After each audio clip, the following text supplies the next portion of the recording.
Greetings and welcome, everyone. Today is the 11th of November, 2023. Michael and I are joined here on Skype, and we will possibly get this video even up today.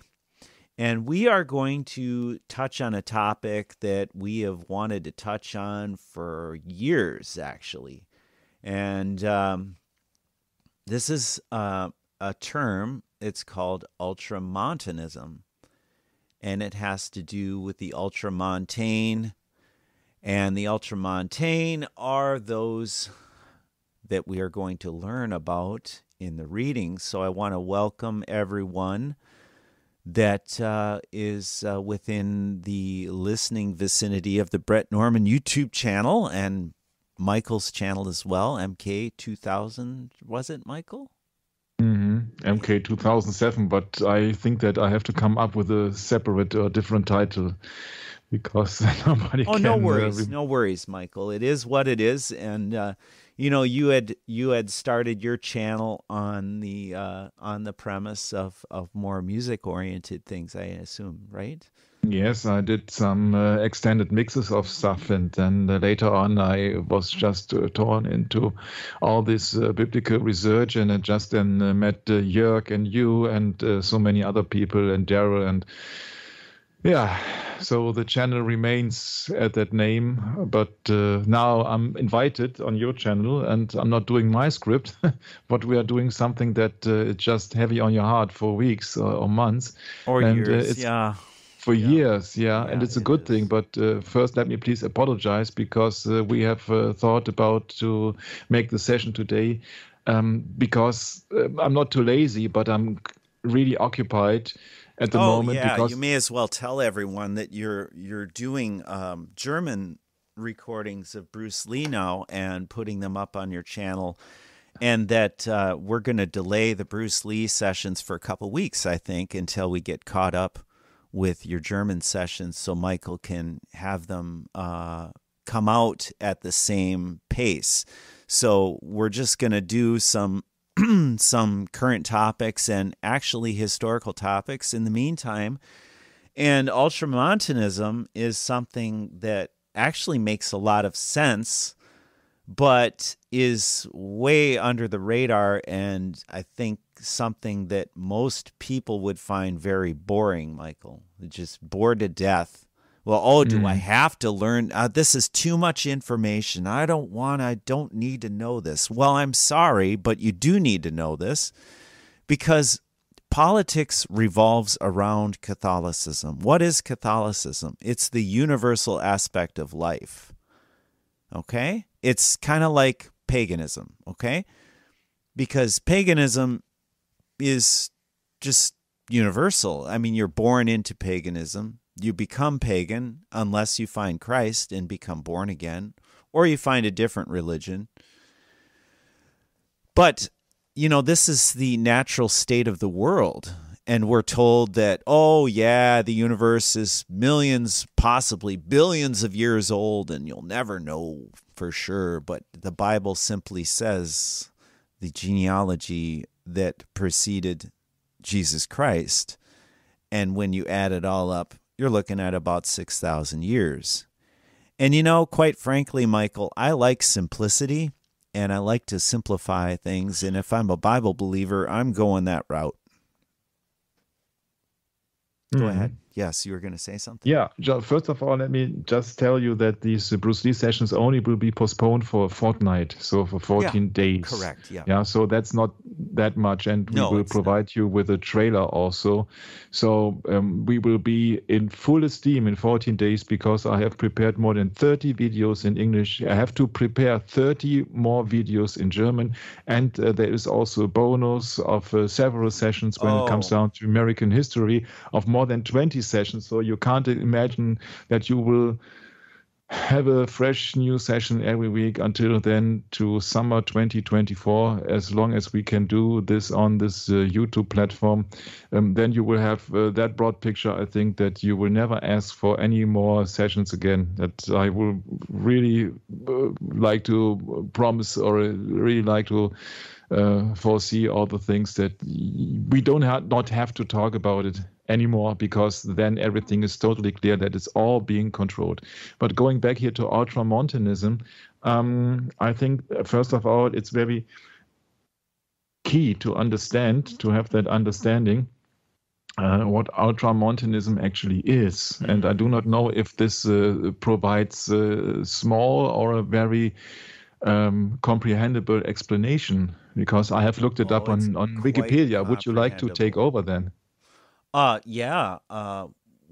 What's that? You have it on Wikipedia, Michael, right now? Yeah, because Ultramontanism means over the mountains, actually. Yeah. Well, so we're going to go into that. It's right in here. I thought so. Yeah. Yeah. Let me. Yeah. Okay. Then please take over. It's right in here, and this is the thing, Michael. I want to apologize to our listeners that we haven't been doing any sessions like this for a very long time, a very, very long time, because, quite frankly, we had a bit of a crisis on my channel, and I haven't talked about it much because it's a personal thing between researchers, and I think you know who you are, and we don't need to go into it. But I just wanted to apologize that I have not been doing any content like this for a very long time, because I've been kind of stuck, and I've also been kind of disgusted. And I'd rather not even go into those details. Michael knows what they are, and the rest of you probably know what it is, and that's fine, and let's just leave it at that. But Ultramontanism is a very interesting topic, and I think those that have been raised in the Catholic Church, in the Catholic faith, and also in other denominations such as the Lutheran faith, maybe even all the other faiths, we've all been quite deceived by how we've been taught what different doctrine is, and what we've been indoctrinated is what I'm trying to say, Michael.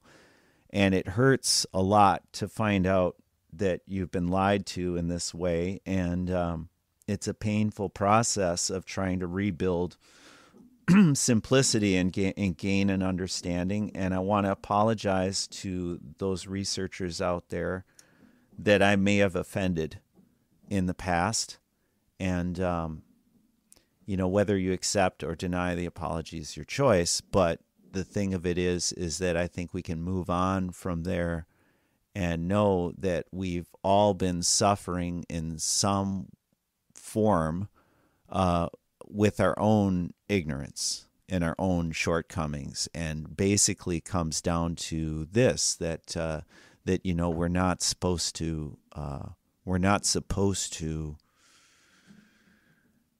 glorify ourselves. We're not supposed to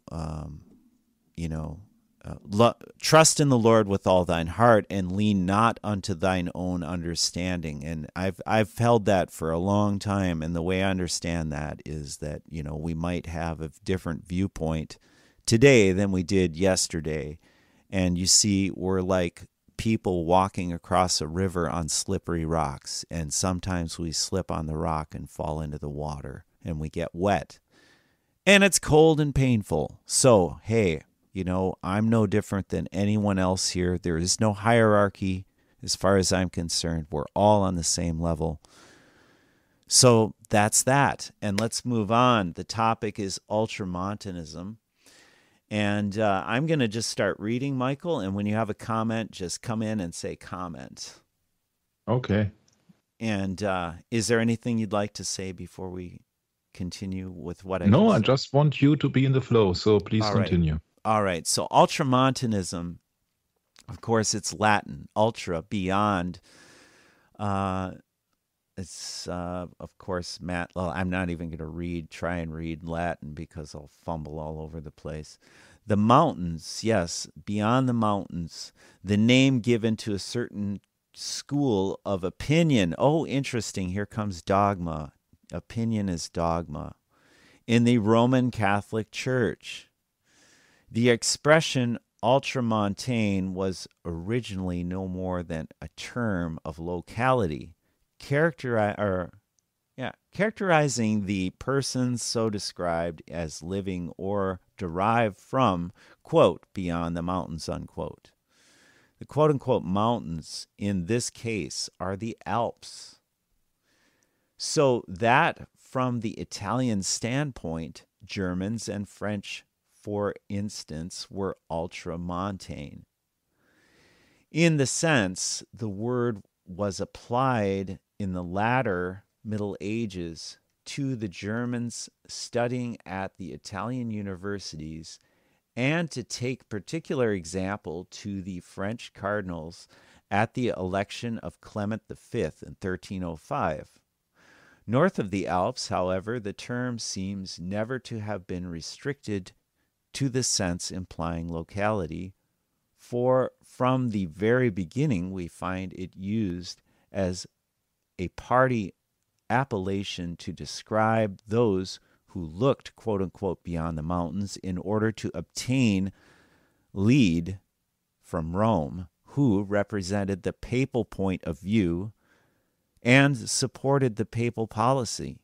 Thus, as early as the 11th century, the partisans of Gregory VII were styled ultramontanes, and from the 15th century onward, the same name was given to the opponents of the Gallican movement in France. It was not until the 19th century that quote-unquote ultramontane and quote-unquote ultramontanism came into the general use as broad designations covering the characteristics of particular personalities, measures, and phenomena within the Roman Catholic Church. At the present time, they are applied to a tendency representing a definite form of Catholicism within that church. And this tendency, in spite of the individual forms it has assumed in different countries, everywhere displays the same essential features and pursues the same ends. It follows, to be sure, from the very nature of ultramontanism and from the important position to which it has attained, the official organization of the church and of the people interested, the official organs of the church and the people interested in the continuance of the actual state of affairs deny that it exists at all as an independent tendency, and to seek identity it with any proper interpretation of Roman Catholicism. Okay, that was a little snaky to get through. I think I need to read that again. Michael, what do you think? Yeah, I agree. Yeah, this is a tough one here. All right, so it was not until the 19th century that ultramontane and ultramontanism came into the general use as broad designations covering the characteristics of particular personalities, measures, and phenomena within the Roman Catholic Church. At the present time, they are applied to a tendency representing a definitive form of Catholicism within the Church, the Roman Catholic Church. And this tendency, in spite of the individual forms it has assumed in different countries, everywhere displays the same essential features and pursues the same ends. It follows, to be sure, from the very nature of ultramontanism and from the important position to which it has attained, that the official organs of the Church and all the people interested in the continuance of the actual state of affairs deny that it exists at all as an independent tendency. Okay, so we're in denial here. You Americans, you Europeans, you wherever you live, we're all in denial of this. We should not be ignorant of what the Ultramontane is, because it is the continuance. You see. All right, so this is one of the reasons I wanted to do this recording, because we have this this huge swath of people in the United States that are so convinced that Donald Trump is the savior of the United States. I mean, this is beyond pathetic if you just simply go to the Al Smith dinner and listen to what he said when he was running for president against Hillary Clinton. I know they both suck, but I'm sorry. You know, this is the state of affairs in America, and it's not changed. They're talking about Trump going back to run for re-election. I mean, against the current president. I mean, this is just, it doesn't change. I mean, this is where we're at. I mean, how can this be happening? I don't know. It's just beyond stupid, I think, Michael. But, you know, this is where it leads to, you know. So I'll continue. It follows, to be sure, from the very nature of Ultramontanism and from the important position to which it has attained, that the official organs of the Church and all the people interested in the continuance of the actual state of affairs deny that it exists, and that all, as an independent tendency, and seek to identify it with any proper interpretation of Roman Catholicism. Numerous Catholics, on the other hand, well qualified to form a judgment themselves, protest against its obliteration of the dividing line. It is indisputably legitimate to speak of Ultramontanism as a distinct policy, but it is very difficult to define its essential character. For true it is nature, it has itself drawn up no complete program of its objects, and in addition to its avowed aims, its subsidiary effects claim attention. There is something chameleon-like in its appearances. Its genuine views are kept in the background from tactical considerations, and first one aspect, then another comes into prominence.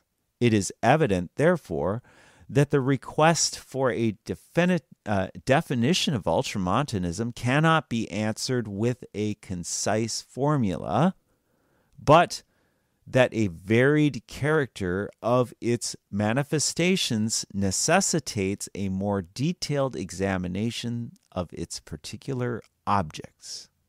The indications given by the late Franz Xaver Kraus, himself a Catholic, may well serve for a guide. He classes Ultramontane 1, whoever places the idea of the Church above that of religion. 2, whoever confounds the Pope with the Church. 3, whoever believes that the kingdom of heaven is of this world and maintains with medieval Catholicism that the power of the keys conferred on Peter includes secular jurisdiction over princes and nations. 4, whoever holds that religious conviction can be imposed by material force or may legitimately be crushed by it. 5, whoever is always ready to sacrifice a clear injunction of his own conscience to the claims of an alien authority. The first fundamental characteristic of Ultramontanism is its championship of a logical carrying out of the so-called, quote-unquote, papalistic system. The concentration, that is, of all ecclesiastical power in the person of the Roman bishop. Okay, we're speaking of the hierarchy here. This is what is commonly referred to as the shadow government, as far as I'm concerned. The shadow government is Roman Catholicism. Sorry to say. The Bible makes it perfectly clear. We've studied it enough, and those of you that haven't, you should study more, specifically the book of Revelation. Yeah, when you talk about the book of Revelation, Brad, you could also mention then Revelation 9:11, the angel of the abyss. So what is the deep state then other than the audience to the angel of the abyss? There we go. Or the servants. It's simplicity. It's so simple. The question is infallibility. Who is infallible? I've always maintained the scriptures are infallible. But of course, there's those researchers out there that keep arguing about which Bible. Well, that's for you to decide, not me. I've made my decision. It's public. Everyone knows. I stick with the King James Bible, and I'm not that particularly interested in going into any discussions about it. It's simple. Let's keep it simple, stupid. This tendency among occupants of the Romans, or the Roman see, to exalt themselves above other bishops and to usurp the part of a superior authority as compared with them, may be traced to even in antiquity. Oh, yes. No later than the end of the 2nd century, Bishop Victor made an attempt to establish his position, or this position, during the discussions regarding the date of the Easter festival. Oh boy. The Easter festival. You know, it's interesting, Michael, when you take a look at a book by trying to remember the name now. You mean Alexander Hislop, maybe? Yes, correct. The Two Babylons. And just take a look what that book has to say about Easter or Ishtar. It's pretty simple, actually. But the problem is we have lots of people in denial because they've been taught falsely, Michael, including myself. So I don't blame for people for getting angry about this, because I was pretty upset too when I found out. But, it doesn't mean that you should continue doing the abomination of worshiping, a false, worshiping falsely, let's say, because really Easter has nothing to do with the scriptures, as far as I'm concerned, other than to mark a pagan festival. But anyway, okay, so let's get back to it here.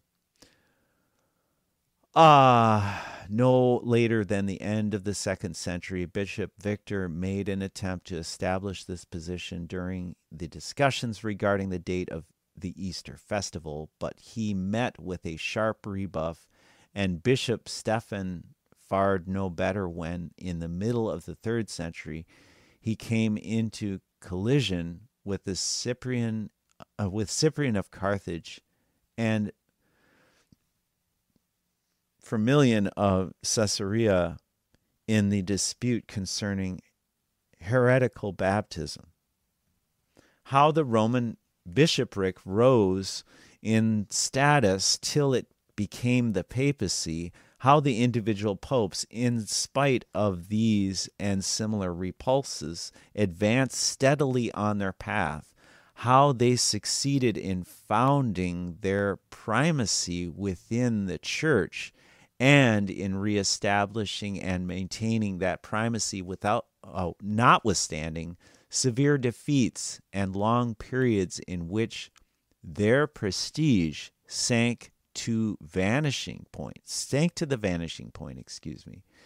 It is elsewhere, see papacy, a characteristic peculiarity of the process is that the claims of the Roman See were always in advance of the actual facts and always encountered opposition, though there were many periods at the height of the Middle Ages, for instance, when the voices raised in protest were only timid and hesitating.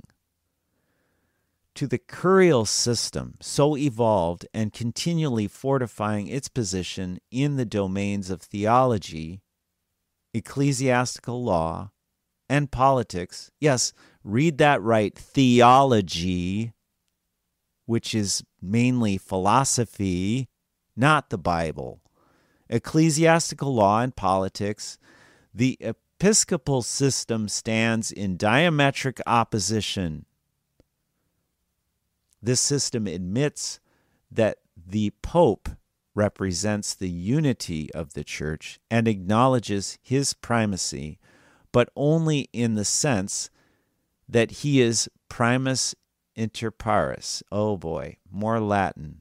Help me out, Michael. What is that? Did I pronounce that correctly? Yeah. Primus inter pares means the first among others. Ah, thank you. Or the first among equal, I think it is. First among equals, thank you. Yeah. While at the same time it claims on behalf of all bishops, or behalf of the bishops, that in virtue of the divine ordinance, they possess an inalienable right to share in the government of the Church. See episcopacy. This theory of the independence of the episcopate with regard to the Roman bishop was first propounded by Cyprian in his treatise, and here goes the Latin again, which I can't read, De Unitate Ecclesiae. In the 15th century, it received its classical expression in the resolutions of the Ecumenical Council at Constance. Its principles were developed and amplified by Gallicanism, and finally, in the 18th century, was restored in a modernized form by, quote-unquote, Frobonius, Nicholas von Hotheim, in the pronunciation of M's, see Febroniism. Okay, the struggle between these two systems continued well into the 19th century, and through Episcopalianism was not infrequently proscribed by the Curia till it survived until the year 1870, interesting year, could boast that no ecumenical council had ventured to condemn it. This was done for the first time in 1870 at Vatican Council. Yes, the First Vatican Council was actually December of 1869 it started, whose decrees recognizing the universal reset here. This was done for the first time in 1870 at the Vatican Council, whose decrees recognizing the universal episcopate and the infallibility of the Pope marked the triumph of the Ultramontane doctrine, by which they had been long anticipated.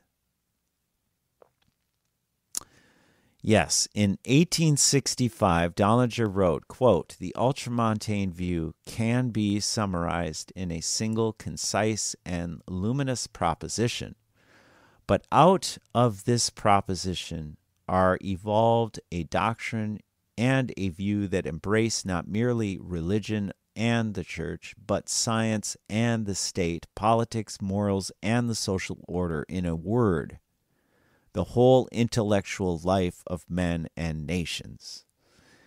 The proposition runs, the Pope is the supreme, the infallible, and consequently the sole authority in all concerns religion, the church, and morality, and each of his utterances on these topics demands unconditional submission internal no less than external, unquote. History since the Vatican Council has shown this judgment to have been correct. The Roman Catholic Church in all countries has become more and more dependent on the curia. The bishops have lost their autonomous standing, and their position is little more than of papal delegates, while all important questions are referred to Rome or settled by nuncios. A second peculiarity of Ultramontanism is its confusion of religion with politics. It claims for the Roman Catholic Church the functions of political power and asserts it is the study of the secular state to carry out its instructions and wishes. Ultramontanism regards the state not as divinely established order, but, like its ancient prototype, as a profane institution, and, for that reason, not coordinate with, but subordinate to the Church. The conditions of the age no longer allow the Pope to depose a temporal sovereign. The particular application, the practical application of this conception is, let me start that sentence again. I'm sorry, I really butchered it. Since the conditions of the age no longer allow the Pope to depose a temporal sovereign, the practical application of this conception with the relationship between the spiritual and temporal powers has taken other forms, all of which, however, clearly show that the superiority of the Church over the state is assumed. This may be seen in the attitude of Ultramontanism towards the secular law. It assumes that God is conferred on the individual and on society certain rights and competences as inalienable possessions. This quote-unquote natural law ranks above all secular law, and all state legislation is binding only in so far as it is in harmony with that law. As to the provisions of this natural law and the consequences they entail in individual cases, these can be decided only by the Church, i.e., the last resort by the Pope. This is to assert the principle of individuality of all legislation conflicting with ecclesiastical interests and rules. This was the attitude of Innocent III when he annulled the English Magna Charta, of Innocent X when he pronounced the treaty with Westphalia null and void, of Pius IX when he condemned the Austrian Constitution in 1868, and the ecclesiastical laws of Prussia so far as they affected the circumstances of the Roman Catholic Church, 1875. Thus, too, even at the present time, the opinion, this is a 1911 document here. This is the 1911 Britannica article, okay? You can look this up on the internet. Thus, too, even at this present time, the opinion is very clearly expressed in the ultramontane quarters that in the event of the state issuing laws contravening those of nature or of the Church, obedience must be refused. The attitude of Ultramontanism, for instance, towards the right claimed and exercised by the state to make laws concerning marriage is wholly negative, for it recognizes no marriage laws except those of the Church. The Church alone being regarded as competent to decide what impediments are a bar to marriage and to exercise jurisdiction over such cases. Thus, Ultramontanism disclaims any moral subjection to secular authority or law and will recognize the state only insofar as it conforms its rules to those of the church. An instance of this interference with the duties of the individual citizen towards the state may be found in the fact that, till the year 1904, the Catholics of Italy were prohibited by the Pope from taking part in any preliminary election. Since Ultramontanism can hope to realize its political ambitions,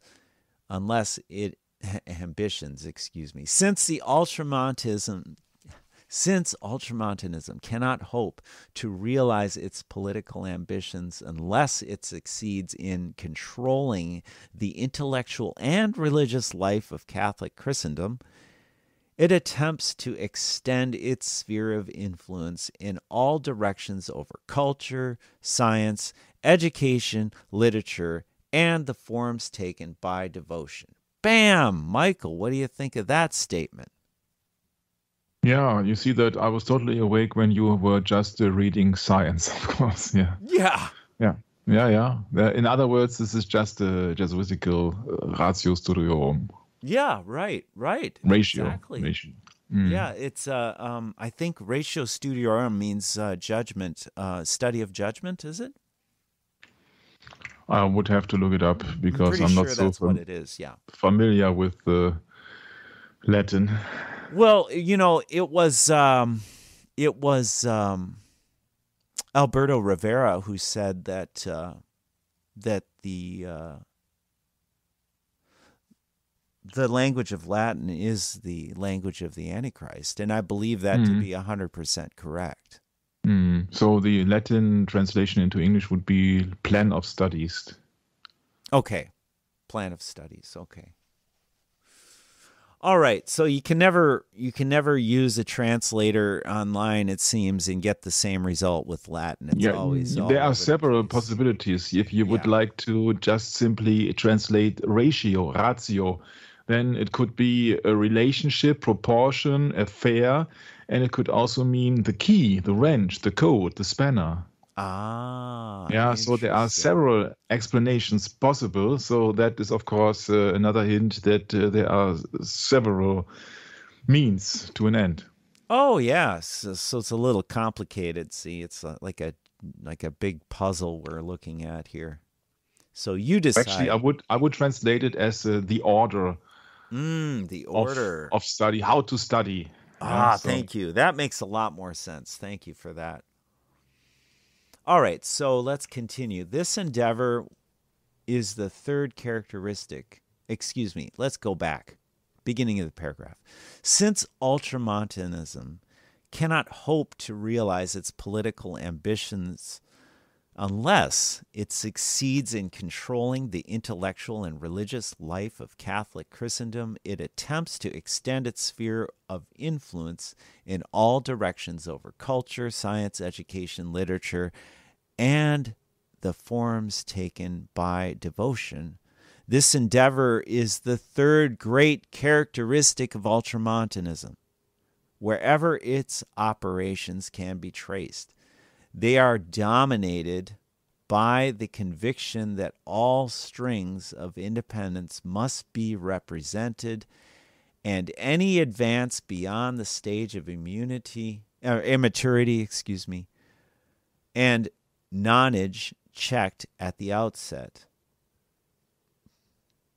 That science must be left free to determine the aims of her investigation, to select and apply her own methods, and to publish the results of her researches without restraint, is a postulate which Ultramontanism either cannot understand or treats with indifference for it regards as strange and incredible the fundamental law governing all scientific research, that there is for it that there is for it no higher aim than the discovery of truth. Bam, right in the face. So isn't that interesting, Michael? This is reminding me of, this is, wow. It's a lot to handle, this article. I apologize, but it's just one of these essential things that, I've wanted to do for years, is to discuss this. My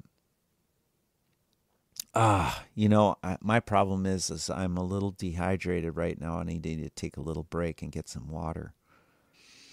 Okay, so let's see if we can get back into the flow here.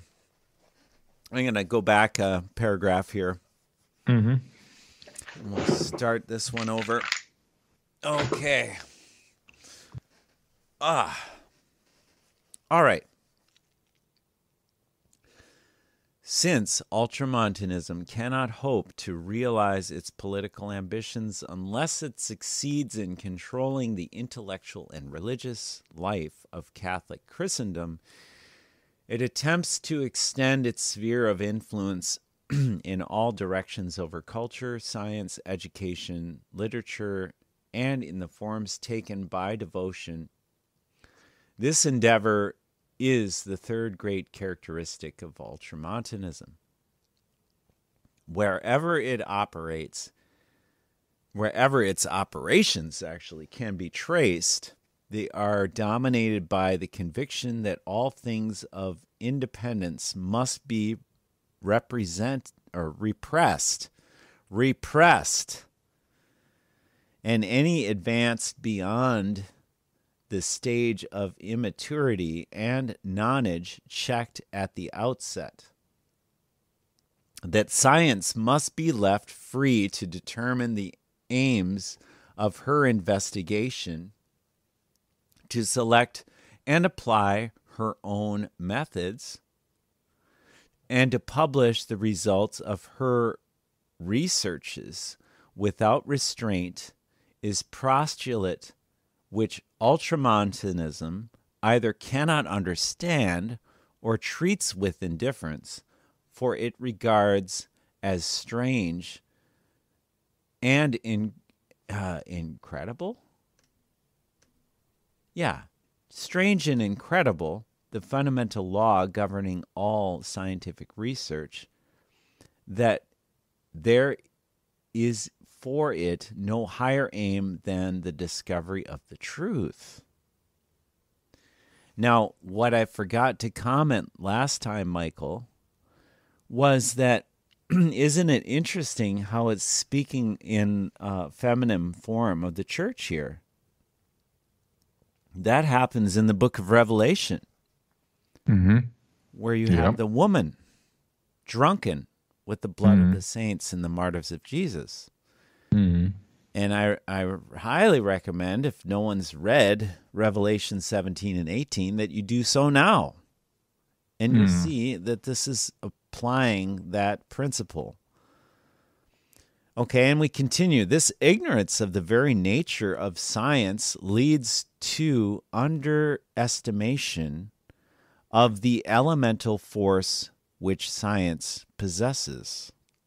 For only thus can we explain the pertinency with which Ultramontanism, even at the present day, 1911, strives to subject her work to its own censorship and control. So this was right before the Great War, World War I. And, it's interesting, Michael, we've lost a lot since then. We've lost a great, great, great deal of things since 1911. I always find it interesting to go back and read these articles because they teach us what was actually more prominent at that time. Okay, so Yeah, this is our a really big topic here. So this ignorance of the very nature of science leads to underestimation of the elemental force which science possesses, for only thus can we explain the pertinency with which Ultramontanism, even at the present day, strives to subject her work to its own censorship and control. Nor are the criticisms limited to theology alone. Its care extends to philosophy, history, and the natural sciences. Even medicine has not escaped its vigilance, as is proved by the prohibition of certain surgical operations. The development of these efforts may be easily traced from decisions of the Congregation of the Index and the Holy Office in Rome. Ultramontanism, too, labors systematically to bring the whole educational organization under ecclesiastical supervision and guidance, and it manifests the greatest repugnance to allowing the future priest to come into touch with the modern spirit. Hence, the attempts to train its growing manhood in clerically regulated boarding schools and to keep it shut out from the external world in clerical seminaries, even in places where there are universities. Again, it works zealously to bring the elementary schools under the sway of the church, since it regards the training and instruction of childhood as inseparable and holds that the former is essentially the work of the church. It contests the right of the state to compel parents to send their children to the state schools and to the state schools and only to the state schools. In logical sequence to these tenets, it seeks to divorce the school from the state, a proceeding which it terms educational freedom, though the underlying motive is to subordinate the school to the church. In the domain of religion, Ultramontanism tends to foster popular superstitions and to emphasize outward forms as the essence of religious life, for it can only maintain its dominion so long as the common people remain at a low spiritual level. If anyone desires to appreciate the intellectual plane and the power of this ultramontane habit of thought, he will find ample material in the performances of the notorious swindler Leo Taxil under Leo XIII, and in the acceptance of his blasphemous effusions by the highest ranks of clergy. In the fourth place, Ultramontanism is the embodiment of intolerance towards other creeds. The general presupposition involved is that a man cannot be saved except within the Catholic Church. Since, however, on the one hand, in virtue of theory advanced by Pius IX against the Emperor William I of Germany in a letter which has since become famous, every Christian, whether he will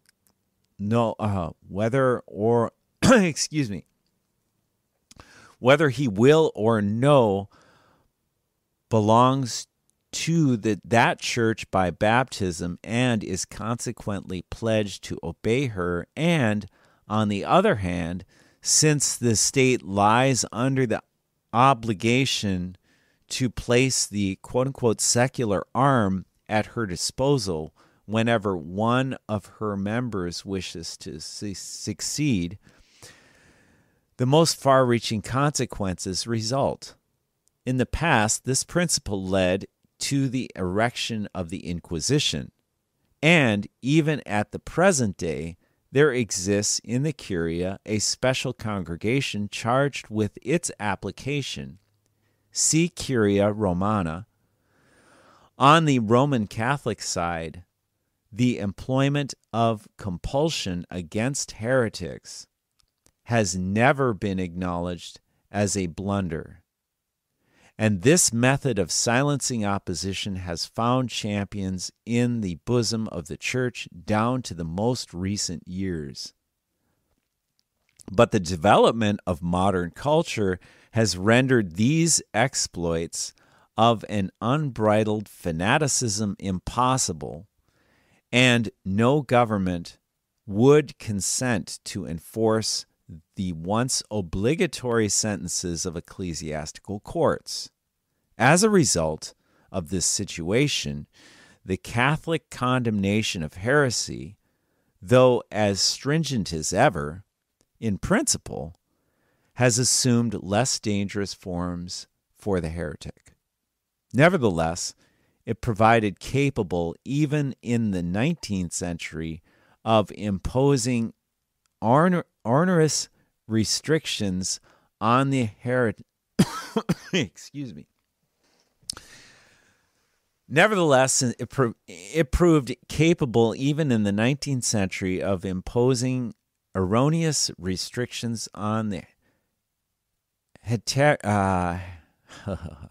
heterodox, and practical exemplifications of this hostile attitude persist to the present day. Yeah, and you can see that in 1914 when World War I broke out, can't we? The embittering influence of Ultramontanism may be further traced in its attitude towards the baptism of non-Catholics, for it seeks to establish the rule that baptism conferred by Protestants is invalid through defect or form or matter or even intention, and that consequently the rite must be readministered. The ritual must be readministered, at least conditionally, to proselytes joining the Roman Church. Finally, ample scope for the display of tolerance or intolerance is found in the mixed marriages between Protestants and Catholics, which, as a result of the modern facilities for intercommunication and the consequent greater mobility of the population, have shown a large increase during the last few decades in Germany, for instance. Here, again, Ultramontanism has done much to aggravate the pernicious feud between two creeds by exacting a promise before marriage from the Roman Catholic party that all the children shall be brought up as members of the Roman Catholic Church. See Marriage Canon Law. A like result has been produced when, in response to ultramontane agitation, interdicts have been placed on churchyards in which non-Catholics have found their last resting place. Lastly, Ultramontanism is the foe of the nationalization of Catholicism. Let me repeat. Lastly, Ultramontanism is the foe of the nationalization of Catholicism. This peculiarity is connected, though not identical, with the above-mentioned tendency towards the Romanization of the Church. Just as in Protestant countries, there has often been an amalgamation of evangelical belief within national feeling to the great gain of both, Catholics demand that Catholicism shall enter into the sphere of their national interests, and that the activities of the Catholic Church should rest on a national basis. These aspirations have been proclaimed with especial emphasis in France, in Germany, and in the United States, but are everywhere met with a blank refusal from the Ultramontane side. For Ultramontanism fears that any infusion of a national element into ecclesiastical life would entail the eventual independence of the people in question from papal control and lead to developments opposed to its papalistic mode of thought. It endeavors, therefore, to undermine all aspirations of this nature, and its own tendency, being essentially international, strives to endure that national sentiment and national interest shall not find overzealous champions among the clergy. The relationship of Ultramontanism to Catholicism is a much disputed problem. The Ultramontane indeed maintains that there is no justification for distinguishing between the two. But the motives underlying this attitude are obvious, for by representing the prosecution of its party political objects, such as a championship of the Catholic Church, Ultramontanism seeks to acquire the support of the official organs of that church, and that the goodwill of all circles interested in her welfare, while at the same time it strives to discredit any attempt at opposition by branding it as an assault on the Orthodox faith.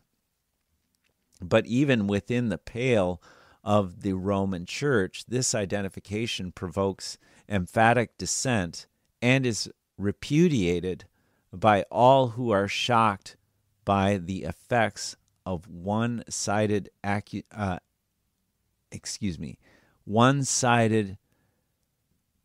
accentuation of political Catholicism on the inner life of the church, and are reluctant to see the priest playing the part of a political agitator.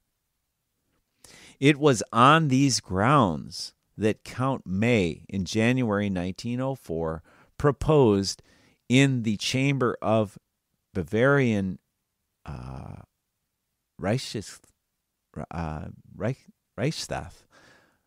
that the clergy should be deprived of the suffrage. In Germany, again, the last few years have witnessed a growing aversion from Ultramontanism on the part of those Catholics who cannot reconcile its tenets with their patriotic sentiments and are disinclined to submit to a limitation of their share in the intellectual life of the times, particularly in art, science, and literature. It may be admitted that in many cases the distinction between Ultramontanism and Catholicism cannot be clearly traced. It is impossible to draw a sharp line of severance between the two, which could be absolutely valid under all circumstances in relation to all questions. For there are many almost imperceptible stages of transition from the one to the other, and for all the principal contentions, of Ultramontanism, analogies may be found in the past history of the Catholic Church. Thus, in the Middle Ages, we find extremely bold pronouncements with respect to the position of the papacy in the universal church, while political Catholicism had its beginnings in antiquity and found very definitive expression, for instance, in the bull Unum Sanctum of Boniface VIII. Again, the attempt to subordinate all intellectual life to ecclesiastical control was a feature of the medieval church, and the fundamental attitude of that church towards heresy was fixed during the same period. But since then, much has been altered both in the church and her secular environment.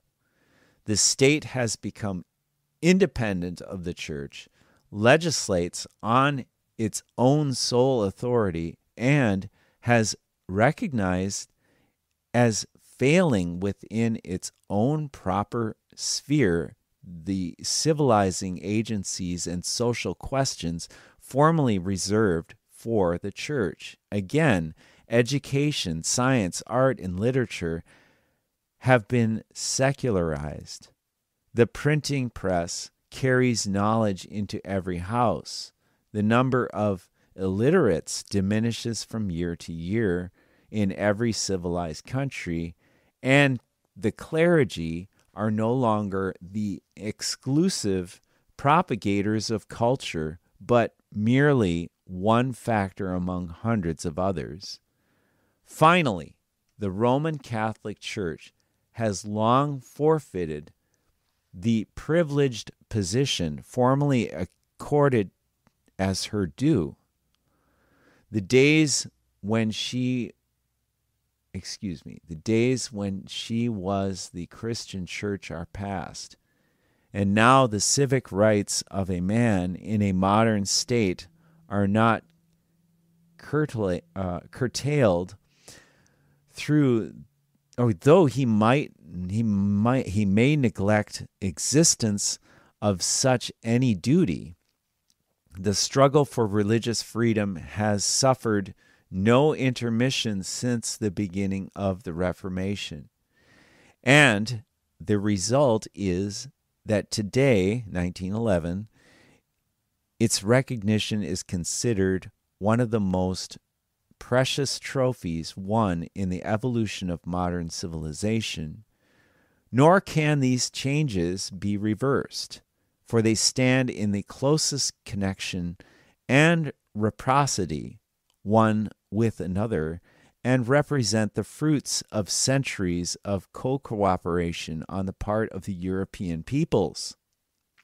But Ultramontanism ignores this last page of history and treats it as non-existent, aspiring to the erection of a new order of society similar to that which Rome created, or at least endeavored to create, in the Heliacon days of medievalism.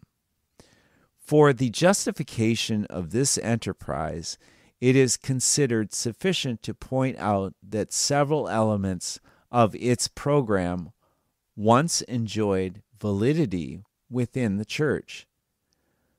But Cyprian of Carthage said long ago, and here we go with more Latin, conciliado sine verilat, can't even read this. I'm not even going to try.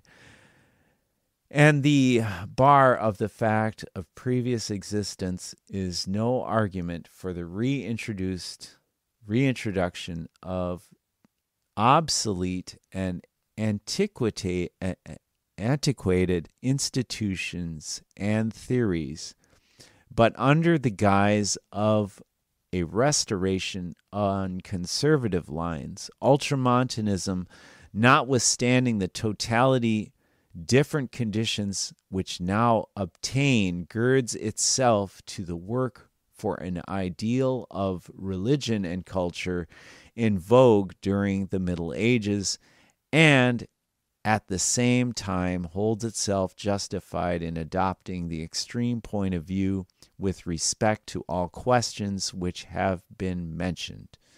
Thus, Ultramontanism is not to be conceived as a theological movement, but as the program of a party whose principles are in fundamental opposition to modern culture, modern education, modern tolerance, and the modern state, a party which seeks to carry out its campaign against the society of today, not by bridging the gulf betwixt creed and creed, but by widening it, by awakening religious fanaticism, and by closing the way to peaceful cooperation of Catholics and non-Catholics in the highest tasks of culture and in human civilization.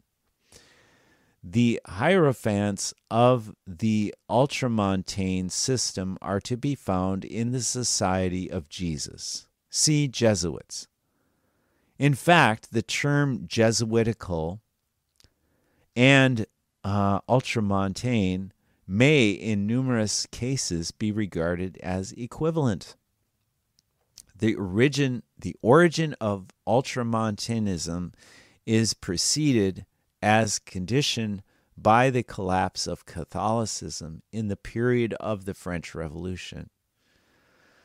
Pius VI and Pius VII were expelled from Rome, deprived of the Papal States, and banished to France.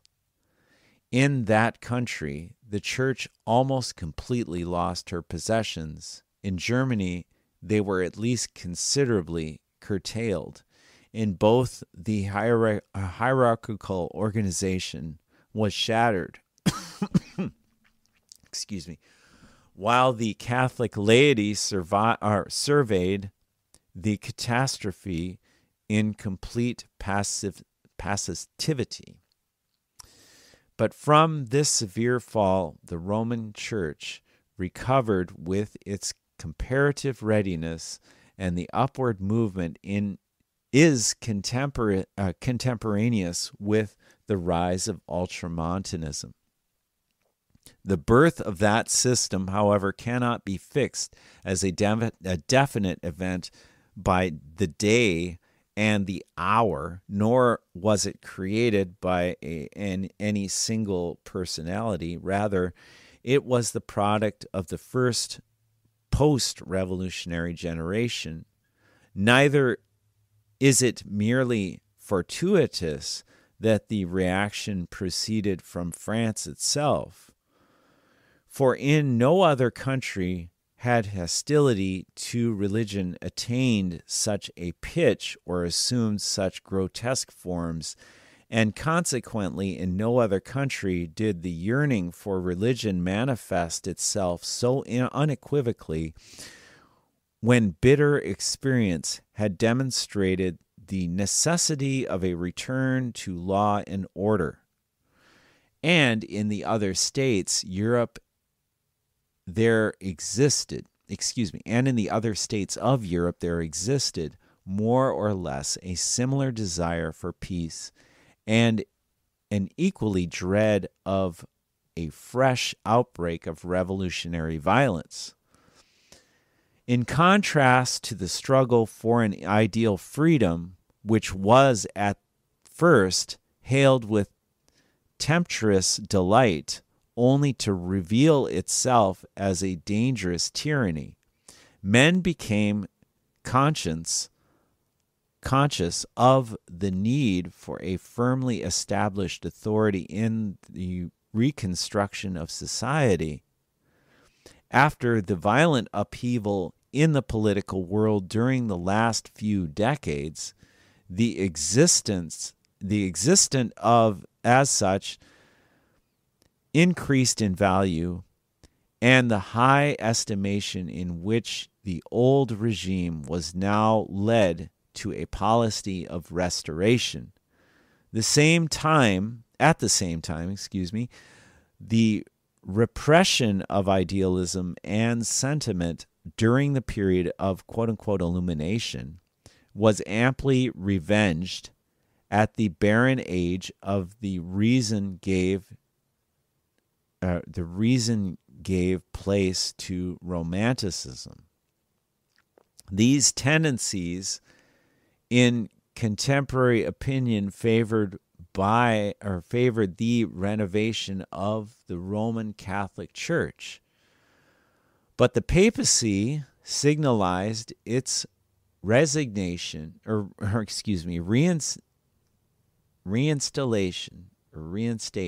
by restoring the Society of Jesus in 1814 and reestablishing the Index. Even before this, the earliest germs can be traced back to the revolutionary period itself. The movement had begun work in France on the same lines, and as it showed great zeal for the increase of papal authority, it received the support of the Curia. True, the principles of Bonald, Lemaitre, Lamallus, and Lacordaire were not carried through the French church without opposition, but about the year 1850, they had become predominant there. In Germany, Ultramontanism had to contend with great difficulties, for here ecclesiastical affairs were not in so desperate a case that the most drastic remedies possessed the most powerful attraction, while in addition, the clergy were too highly educated to be willing to renounce all scientific work.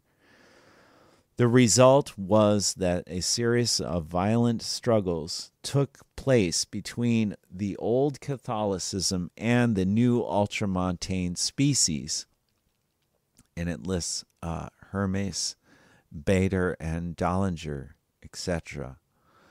But even here, Ultramontanism gained ground and derived inestimable assistance from the blunders of government after government. Witness the conflict of the Prussian administration with Archbishop Drost-Virsching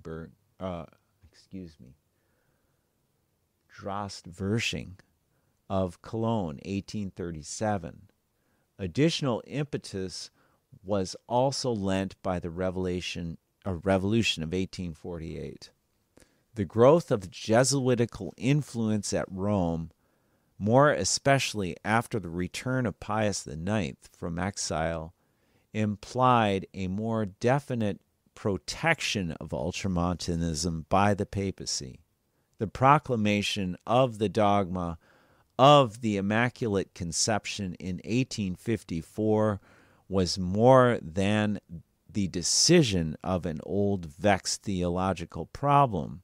It was an act of conformity to a pietistic type, especially represented by the Jesuits. The syllabus of 1864, however, carried with it the recognition of the ultramontane condemnation of all modern culture. See articles Pius IX and Sibelius.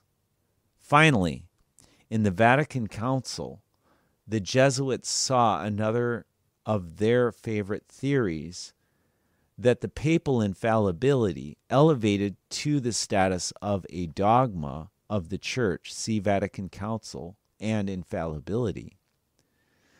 Ultramontanism, again, through essential adverse forms, all forms of progress, they displayed great dexterity in utilizing the opportunities presented to it by modern life.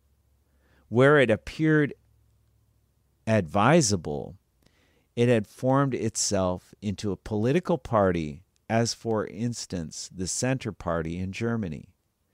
it has shown extreme activity in the creation of a press devoted to its interests and has consolidated its influence by the formation of an extensive league system. In the episcopacy, it has numerous adherents. It has made progress in the universities, and the most learned and theological reviews are conducted in its spirit. Whether the powerful position of this movement within the Roman Catholic Church can be an advantage for that church itself cannot be discussed here. The answer to the problem will mainly depend on the estimate which we form of the Society of Jesus and its whole activity. The outstanding event in the latest history of Ultramontanism is the separation between church and state in France, 1904, by which the Republic has dissolution of the German Reichstag in December of 1906, was a weapon directed against Ultramontanism, and though the elections of 1907 failed to diminish the numbers of the center, they rendered possible the formation of a majority in face of which that system fortified the influence it had previously possessed. And that ends the article and the reading for today.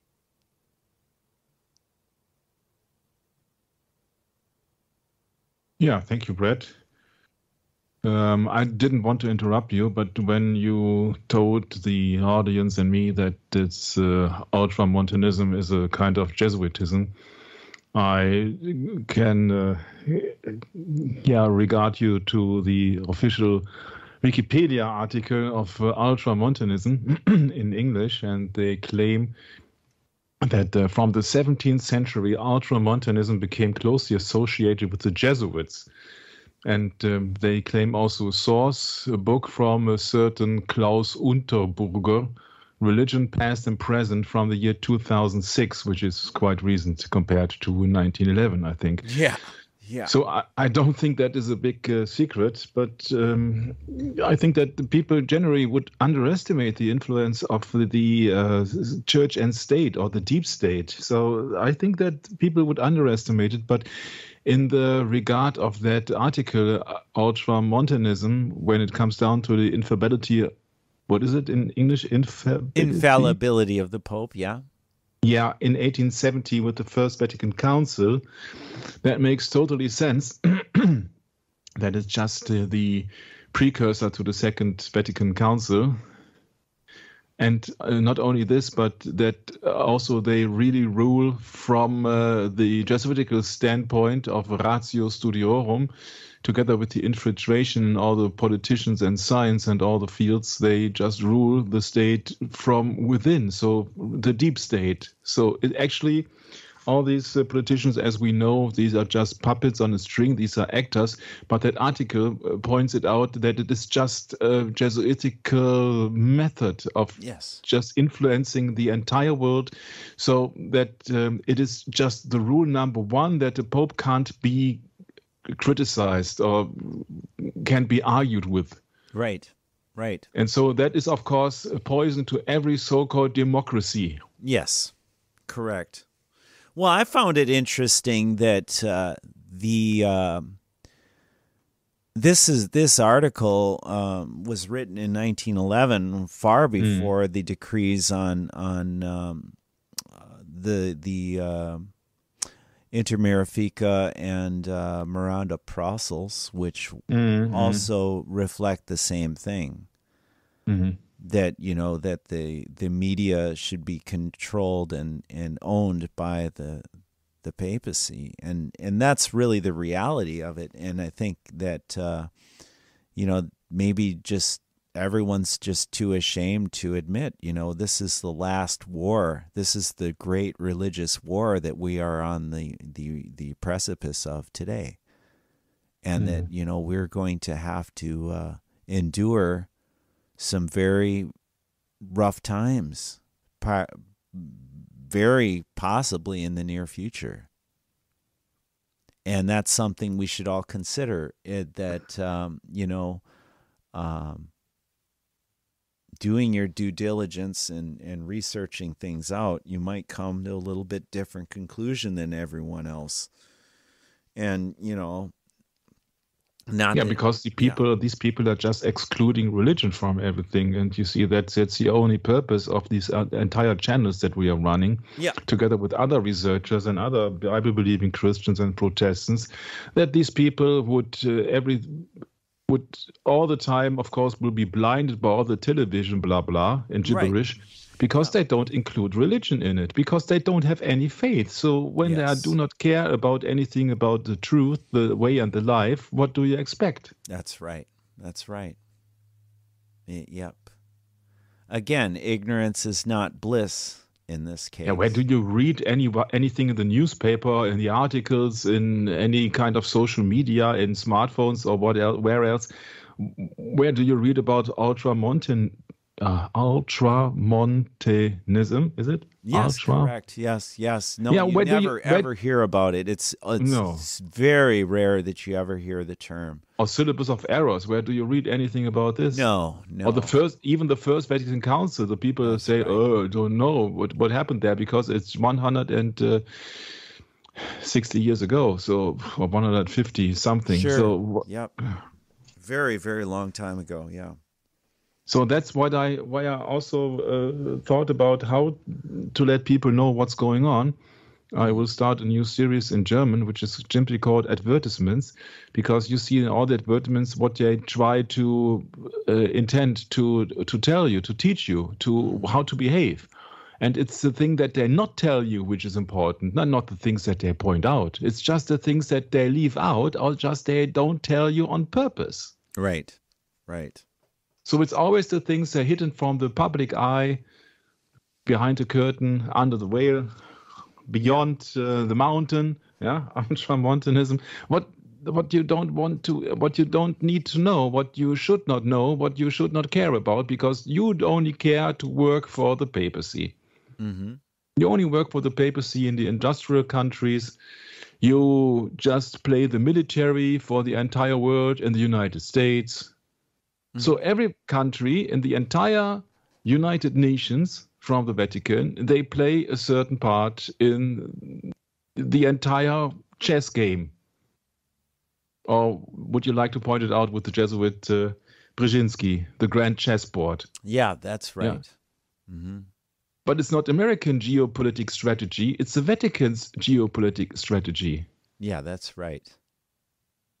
Well, and that's the thing. We are the military arm of the church, and London's what is it? The Corporation of London. That's the State of London. Yeah, the City of London Corporation. Yeah. Yeah, they are the financial arm of the thing. And, officially they are. We do not know if it is correct. You see, maybe they fool us too. But you see that they were been founded by the Knights Templars is quite obvious by their symbolism. Yeah, it's got to be. It's got to be because, do your own research, right, Michael? Yeah, but then I think you would have also to